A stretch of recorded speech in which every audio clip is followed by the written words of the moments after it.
tell me how many albums do you have? Right now I got 7. I got 7 albums out on all streaming platforms: Spotify, Apple Music, Deezer, Amazon Music. Okay. Tidal. So you've been doing this a long time then. Yeah. All right. Can you tell me about them? Starting with the first one. What's the name of that one? So my baby, my 7-year-old baby, Roy G. Biv, where all the songs on the album basically were the colors of the rainbow: red, orange, yellow, green, blue, indigo, violet. What inspired that album? Honestly, I just wanted to see if I could do it. Like, that was kind of like my whole thing with the first project. It was more so like a thought experiment for myself. Like, okay, if I have a concept that I know I can feel, because for me, I always experience life and people and music and colors. So it just seemed like a good first mark of like what would represent me at that time and the best way to translate it.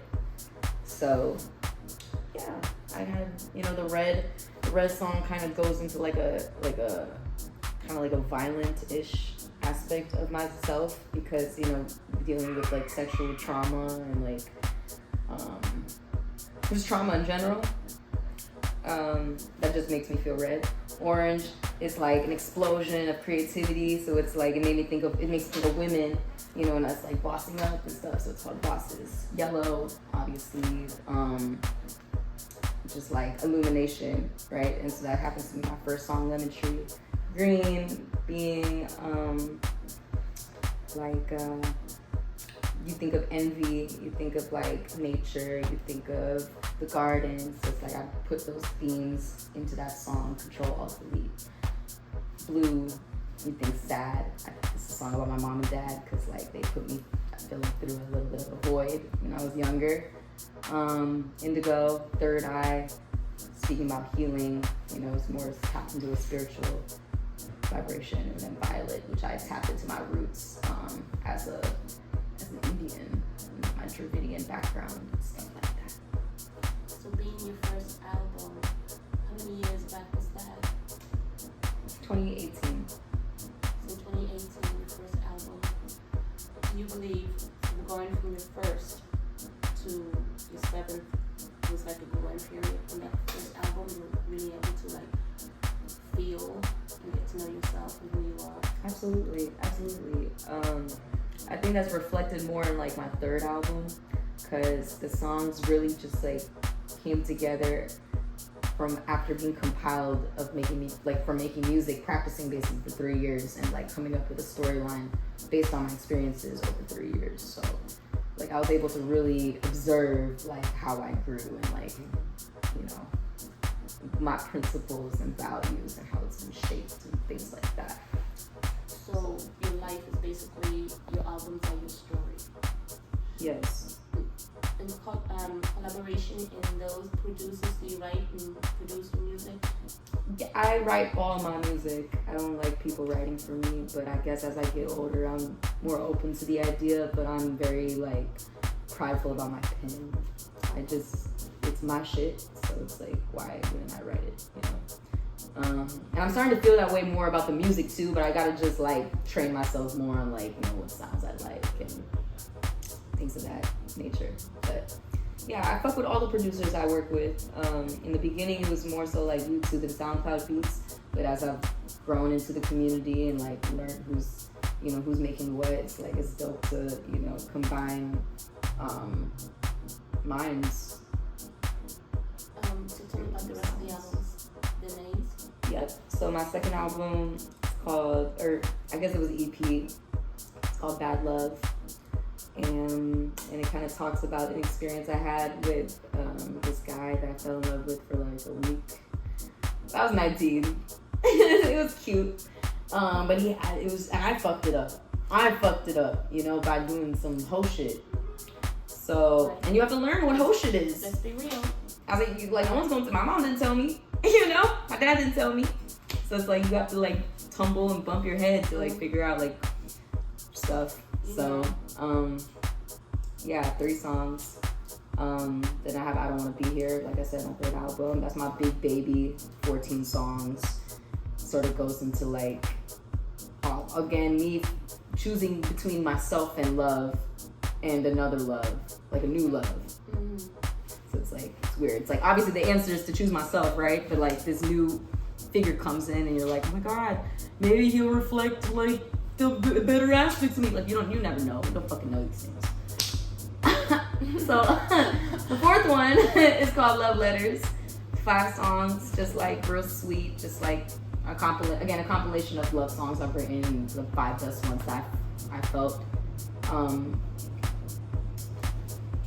Packaged that, which included my single For You, which was freestyled in my bedroom originally, and I just re-recorded it clean, stuff like that. Nice. Love that one. 5th one, Indian Dragon, produced by Kevin Bailey.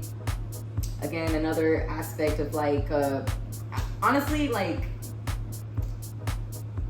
honoring my present state at that time, like living with him, being in a relationship with him, what we were going through as a couple musically, you know, stepping into like my bossness, because I started throwing festivals and shows like super heavily around that time too, and he was around, he was definitely an influence, so, you know, shout out to Kevin.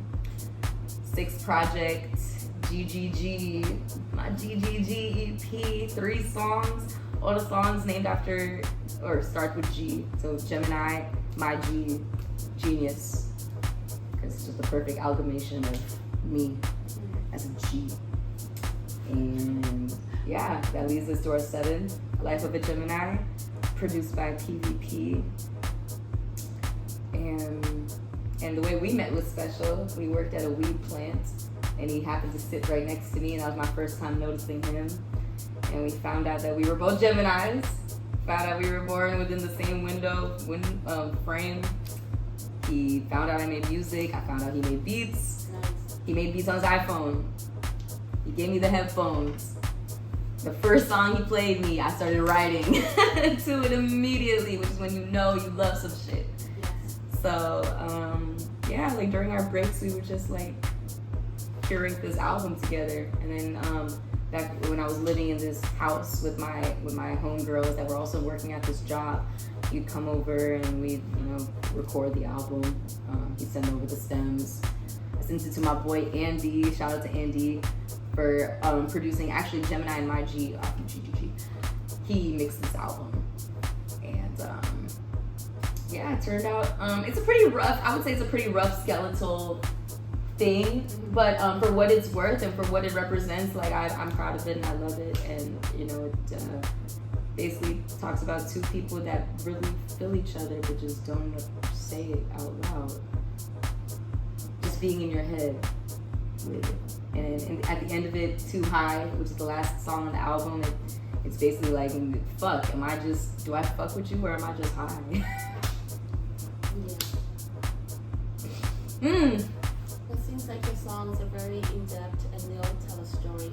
And in those albums, in collection, it all shows something about who Nina is all about. You can get to know who Nina is all about. Absolutely. So what type of performance have you done up to now?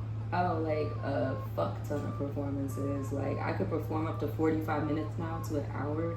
So like I could really have fun and like create my own setting with everything. Like, and I like creating my own show mixes. So I like adding the breaks and like the breakdowns, like the and like all that shit, the transitions and everything. Like that's my shit. I love it.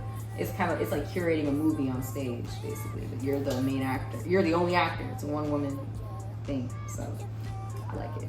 Did you also mention that you actually film and edit your own videos? I sure do. Because actually, before I wanted to be a singer, I really wanted to be in film.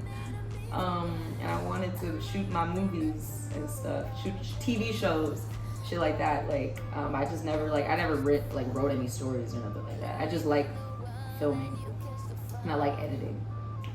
So, and like, even now, like, growing into it, like, I prefer editing more than shooting, but, you know. You find the mix and you start that. Yes. Your videos are really nice, actually. Thanks. Very nice.